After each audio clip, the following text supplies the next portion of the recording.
At Lhtc Broadband, we're proud to provide the communication services you need to get the most from today's technology. We're your local choice for TV, phone, and internet. We offer high-quality cable TV service with HD, multi-room DVR, on-demand, and watch TV everywhere. Plus unlimited calling, and our internet is faster than ever with speeds up to 1 gigabyte. With no contracts and local customer service, switching has never been easier. Call today, 724-593-2411, or visit lhtcbroadband.com. Next on Westmoreland Saturday morning, it's Heritage Happenings brought to you by St. Vincent College here on 98.7 Westmoreland Gold, 1480 WCNS, and westmorelandgold.net. Greetings, Westmoreland County. My name is Jessica Petrovich, and I am your Discover Westmoreland Director and host of Heritage Happenings here on 98.7 Westmoreland Gold, 1480 WCNS, and westmorelandgold.net, sponsored by St. Vincent College. Heritage Happenings is also available as a podcast on all of your favorite streaming services. Please check out Westmoreland Heritage at westmorelandheritage.org and on Facebook, Twitter, and Instagram for updates on cultural and historical events throughout Westmoreland County. We have a marvelous show planned for you today. We will be joined by guests from the Westmoreland Conservancy, Latrobe Community Revitalization Program, and Baltzer Meyer Historical Society. Our first guest, Shelly Tishi, president of the Westmoreland Conservancy, is on call with us this morning. Shelly, thank you so much for joining us on today's show. Thank you, Jessica. It's a real pleasure to be joining you today. Oh, I'm so excited to talk to you, especially it's finally starting to feel like spring. The winter kind of tricked us a little bit there, but it's warming up now. So first, Shelly, I'd love to ask you, could you share a little bit about the origins of Westmoreland Conservancy with our listeners for anyone who isn't really familiar with your organization? Westmoreland Conservancy celebrated our 30th anniversary in 2021. In 1991, we began as an ad hoc committee focused on saving what was a 57-acre parcel in a densely populated part of Murraysville. The organization raised funds, worked with the municipality, and ensured that that property would be protected and that the individual living there would be able to stay through the remainder of her life. Mm-hmm. That property is now the Kelman Reserve, and it's part of the municipal park system here in Murraysville. But since that time, Westmoreland Conservancy has protected more than 600 acres in 9 additional reserves. Wow. Yeah, we have properties in Murraysville, Salem and Penn Township. We serve Delmont, Export, and we're always looking to expand. We're right now working in partnership to help protect the Lions Run watershed in South Murraysville and Penn Township. And it's nice to, the name of the organization indicates this, but Westmoreland Conservancy truly goes all throughout the county. Many people may be familiar mostly with the Murraysville locations, but as you just listed off, there are many throughout the county that your organization services. So it's nice to always keep that in mind. Especially, this leads me nicely into my next question. So you have many active events and programs all throughout the year. So if you could talk about some of the events that took place over the winter that folks enjoyed. I know some people may expect that an outdoor activity may not take place in the winter, but that is not the case with Westmoreland Conservancy. No, not at all. Not with us. Well, if we talk about the first quarter, starting January 1st, we have our first day hike.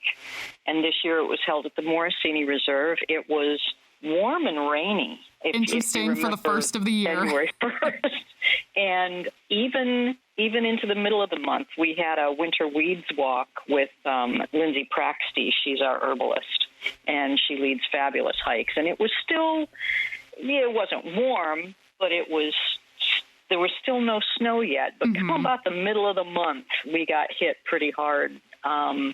Our winter walk series started on the 4th Tuesday, and there was a lot of snow by then. And at the end of the month, we partnered with Murraysville Recreation Department and did a hot chocolate hike. And we were about knee deep in the snow then. That fits very well with hot chocolate. Hike. Yes, absolutely. In February, we do annually an apple tree pruning so that we can teach people the appropriate time and manner to prune their apple trees so that they'll revitalize in the spring. Mm-hmm. We had a nice turnout, but we had a couple of whiteouts that day. It fits well with winter, and you know what? As I mentioned earlier, that weather is finally turning, and these events are so wonderful, and it's something to look forward to do during those winter months. But I would love to ask also about the great upcoming programs that Westmoreland Conservancy has as we move into the spring and summer. So if you just want to pick a few, share some details for everyone in our audience, where these take place, what folks can expect, I'd love to hear, Shelly. Absolutely. I mean, we had a first day of spring hike, and we actually had spring-like weather then. But yes, we're so excited to have so many great events scheduled this year. And most immediately, we have two back-to-back on Friday, April 22nd, which is Earth Day proper. At 5:30, we're cutting the ribbon on a newly completed wildlife observation blind at the Morricini Reserve, which is in East Murraysville, right off 66. Mm-hmm. It's a 183-acre farm, and it features our accessible universal pedestrian trail. Mm-hmm. So we want, one of our big goals is to make nature accessible to everyone. And this is our 6-year anniversary of having opened the reserve to the public. So we tried to tie those things in together. But then on Saturday, the 23rd of April, we're doing our Earth Day work day over at the Flynn Reserve in South Murraysville on Boxcar Town Road. So if you go to our Facebook page, you'll see those items. We also do throughout the summer star parties where we count shooting stars and use telescopes to look at the planets. You're welcome to bring blankets or chairs and sticks to cook your marshmallows over the Shelly, campfire. Do those take place at the same locations? Are there different ones that you go to throughout the county for those? The star parties that we host are at the Morricini Reserve at the first parking lot. If you go on Google Maps, it's parking lot number 1. And those start generally around 8 p.m. when it starts getting dark. We stay as long as there's interest. We've been there pretty late sometimes, but it's a wonderful place to watch the stars because there's almost no light pollution there. Oh, well, that's the best place that you could possibly hope to find. Yes. And finally, so Shelly, we're almost out of time already. Sure. Thank you so much. Is there anything final that you'd like to share from Westmoreland Conservancy? Well, we're an all-volunteer organization.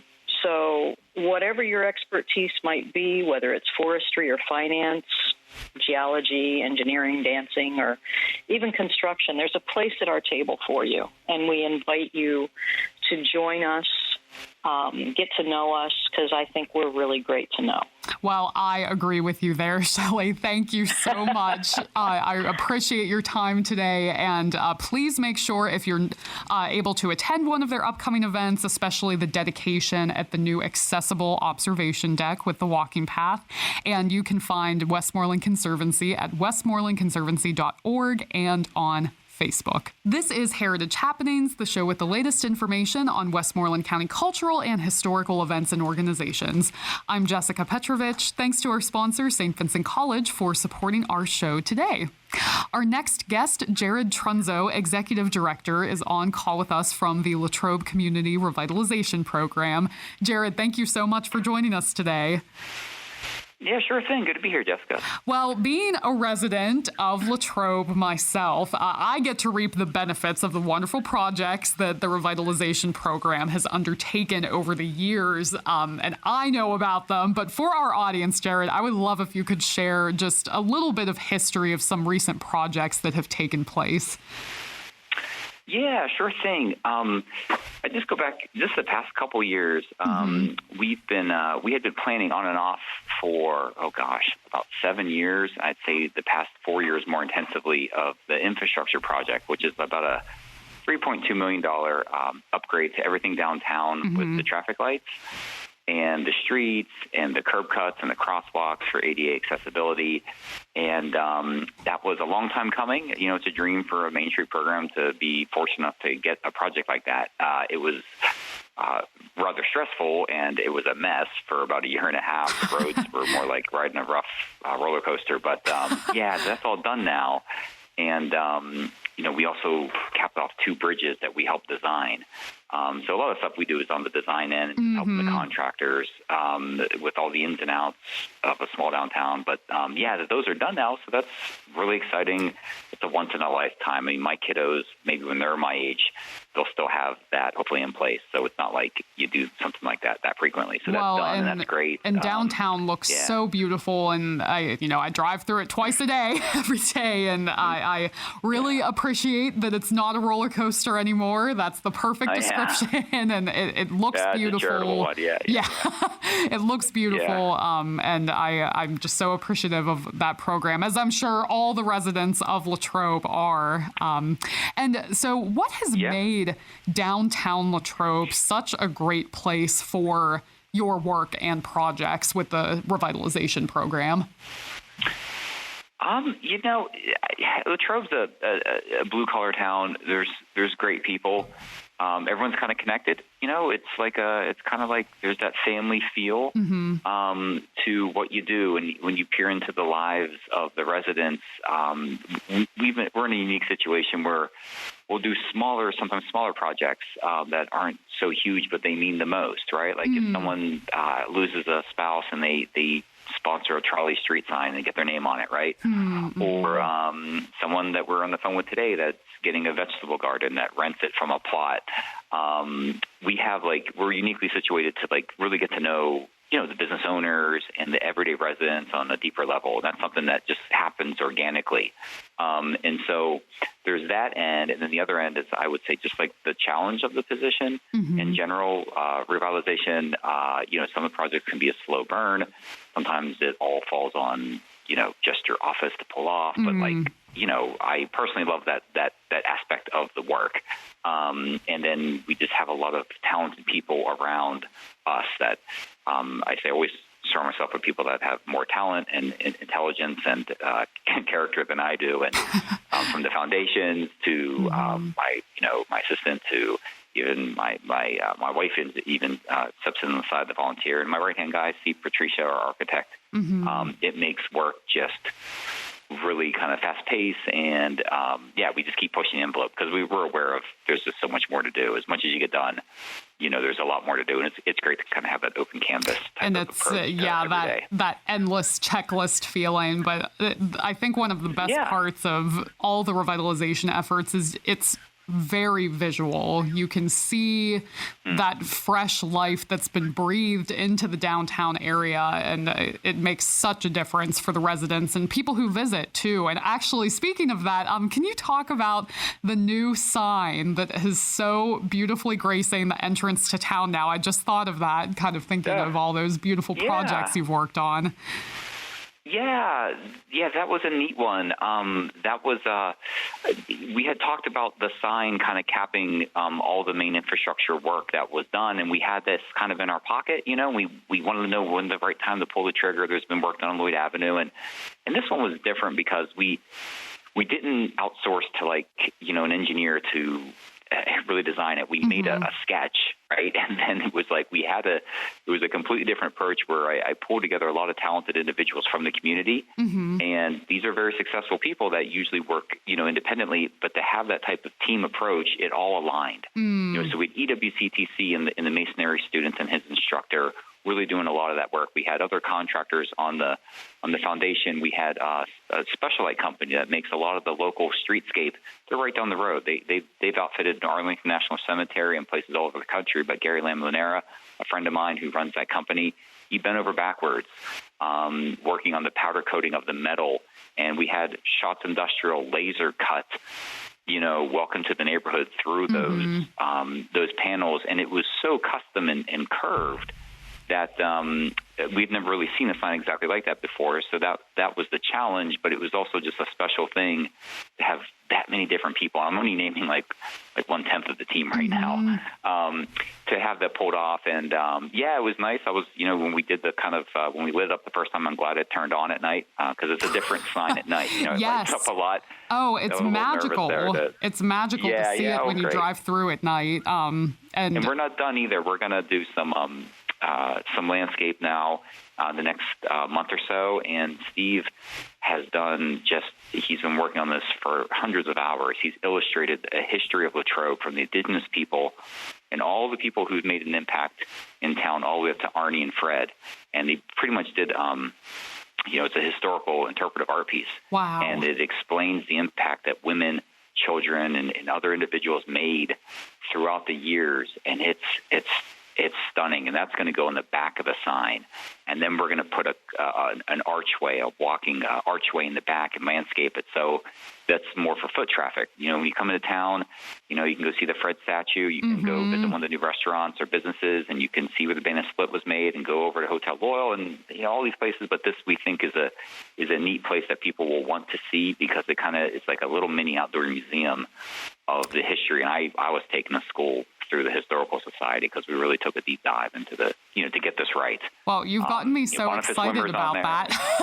I like that I get the sneak peek of what's going in there. Oh, that is perfect. And that leads so nicely into my final question for you here, Jared. Sure. So you talked about all of these projects, and you have these ones that you're so proud of and worked on in recent years. So are there any upcoming special projects or events that you kind of already gave us a sneak preview of one, but anything else that you're allowed to preview for us that's coming up here in 2022 and beyond?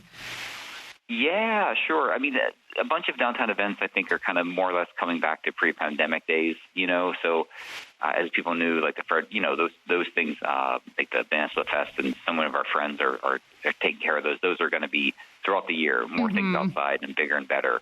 We're going to be starting in the next month or so. Eclectique is a good business. They've been very patiently awaiting their facade renovation, and we put that out to bid. And I'd say that should be done by the summer. We should start in a month or so. Oh, that's exciting. And we just finished a big blight study of every single property in Latrobe. I have a meeting coming up in about a half hour with the foundations and the county and city officials, and every property has been analyzed, and we're going to just move more attention into residential neighborhoods too, and to help clean up some buildings that maybe have to go, or help those out that need a nudge. Yes. So we're just getting warmed up, with this stuff. So it's just like I said, it's a good time to be involved. But we're seeing more people move back to the area, which is encouraging. Young people like you, Jessica, that turn around, they have a little bambino in the stroller. Yes. And that's encouraging. It really is. And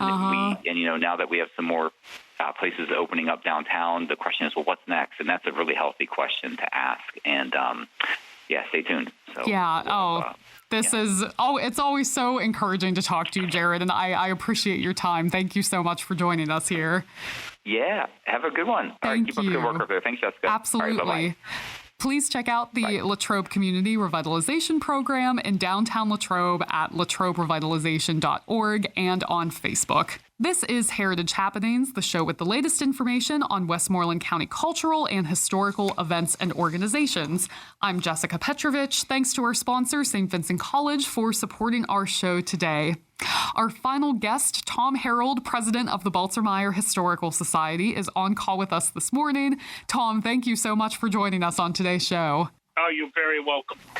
Well, Baltzer Meyer Historical Society, as we all know, is dedicated to preserving local history. Tom, if you could share some of the latest initiatives and events with our listeners. There's a lot going on, including a great open house planned for April. Yes.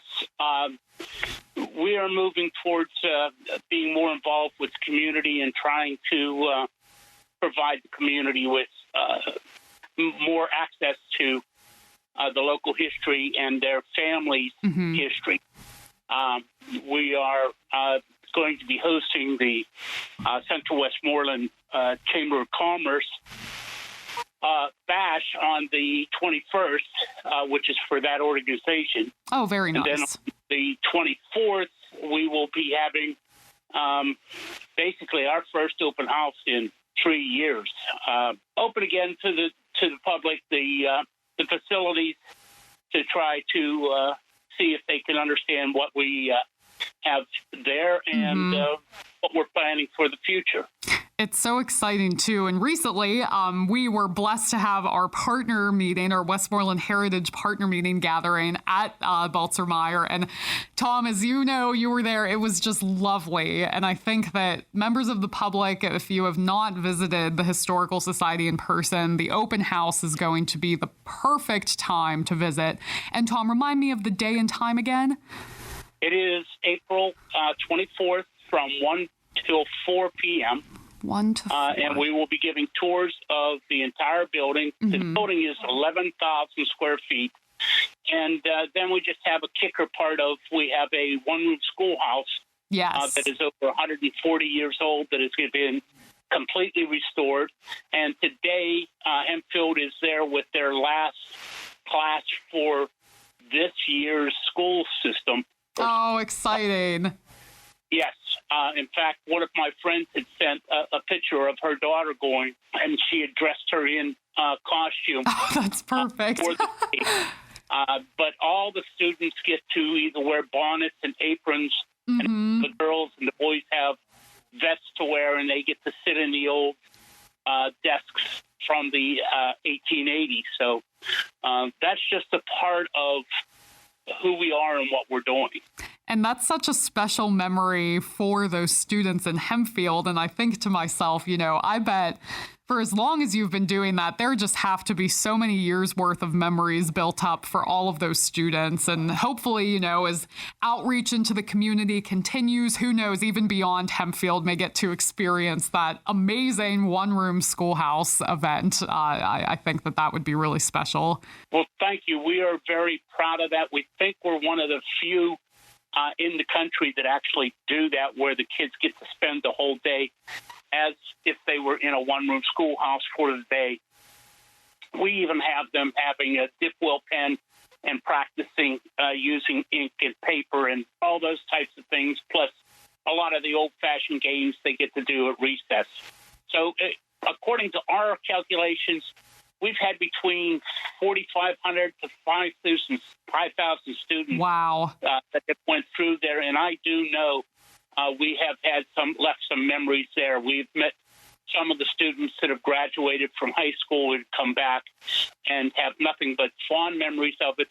And from what we're told, every class that comes is looking forward to that. Oh, that's so good to hear.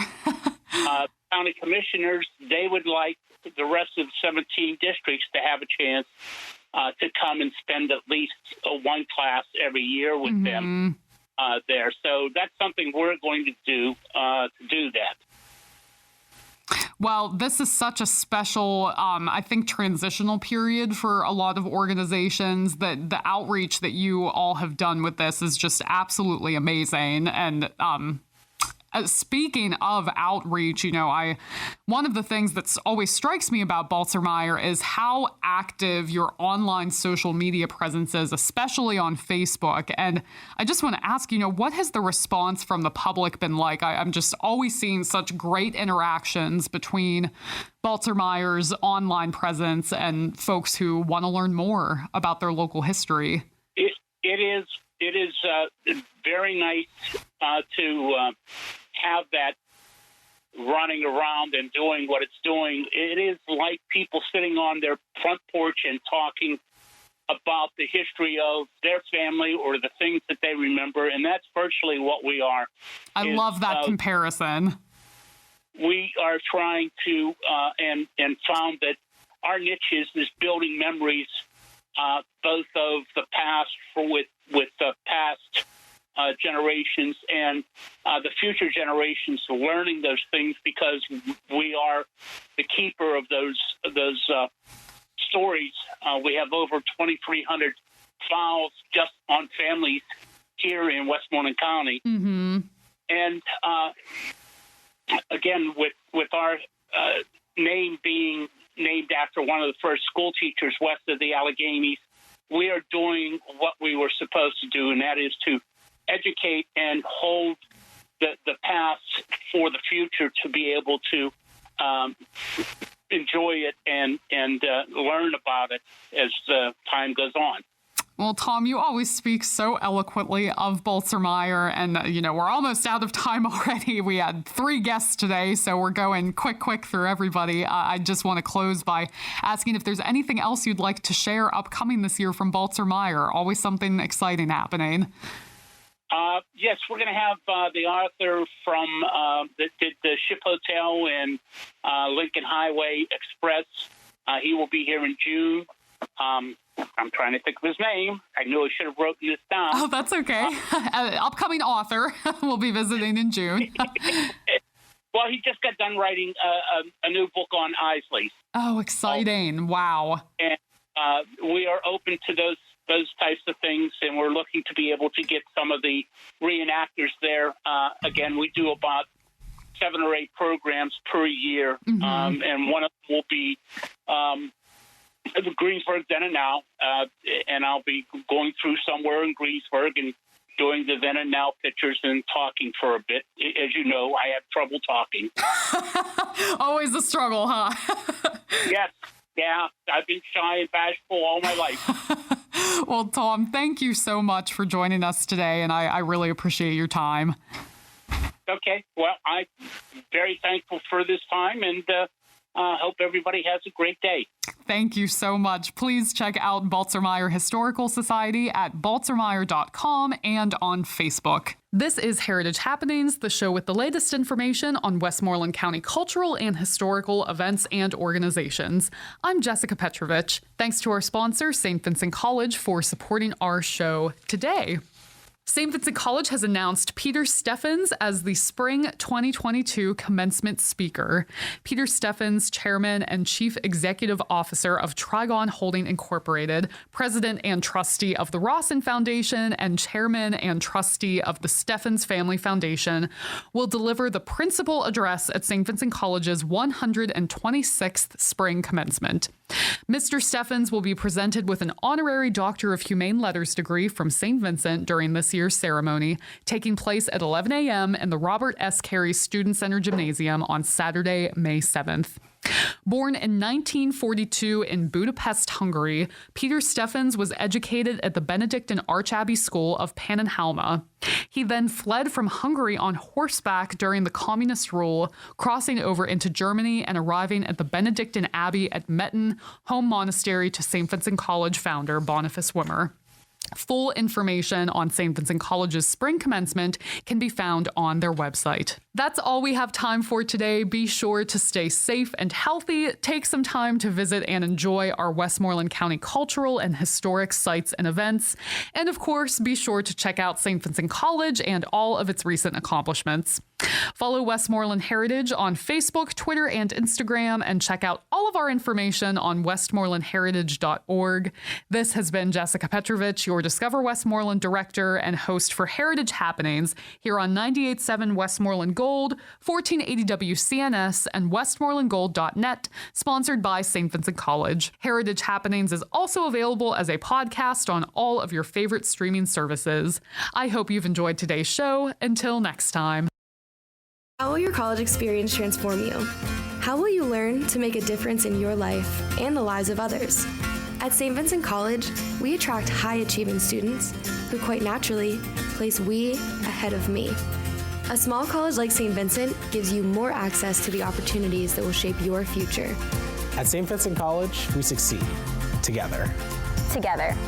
Discover the power of we. Learn more now at stvincent.edu. At Lhtc Broadband, we're proud to provide the communication services you need to get the most from today's technology. We're your local choice for TV, phone, and internet. We offer high-quality cable TV service with HD, multi-room DVR, on-demand, and watch TV everywhere. Plus unlimited calling, and our internet is faster than ever with speeds up to 1 gigabyte. With no contracts and local customer service, switching has never been easier. Call today, 724-593-2411, or visit lhtcbroadband.com.